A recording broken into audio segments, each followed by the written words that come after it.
सच के बारे में, जो कि एक सोशल ट्रेंड भी है कि इंडिया में डिवोर्स केसेस आखिर क्यों बढ़ रहे हैं। सबसे पहला रीजन जो हो सकता है वो है इकोनॉमिक फैक्टर। ये दो ब्रॉड टर्म में डिवाइड किया गया है। एक है financial independence of a women, as in आजकल लड़कियां पढ़ी लिखी है, उनको पता है उनके राइट्स के बारे में, एंड ऑफ कोर्स वो वर्किंग भी है, तो उनको कोई भी अब्यूजिव मैरिज लगा तो they can leave that, right. And second is financial instability, as in शादी से पहले जो फाइनेंस है वो डिस्कस ना हो रहा हो, at which lead to a failure of the marriage.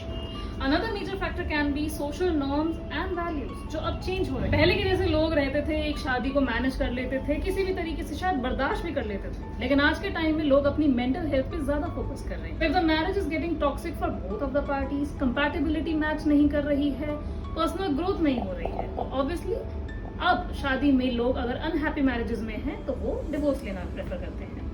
The other factor is stigma. People are now more open and accepting towards divorcees. और इसके अलावा अगर एंड ऑफ मैरिज हो रहा है, किसी का डिवोर्स भी हो रहा है, तो लोग सपोर्ट करते हैं। टेक्नोलॉजी और सोशल मीडिया के एक्सपोजर से एक्सपेक्टेशंस बहुत हाई हो गई, which leads to image comparison, lack of communication, trust issues, emotional disconnect and infidelity के इश्यूज भी बढ़ते जा रहे हैं, and of course which leads to a divorce.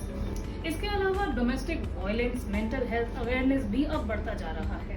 सर्वे कहता है कि 1/3 वुमेन अपनी लाइफ में एक बार अपने इंटीमेट पार्टनर से वायलेंस जरूर फेस करती है। This conclude rising empowerment, legal reforms, urbanization and social media का गलत यूज करना, ये सब इम्पैक्ट कर रहे हैं एंड डिवोर्स केसेस को डे बाय डे बढ़ा रहे हैं। और इन सब रीजनों की वजह से लास्ट 10 साल का डाटा उठाया है, जो डिवोर्स कर रहे हैं 1 से लेकर 1.5% तक बढ़ चुका है।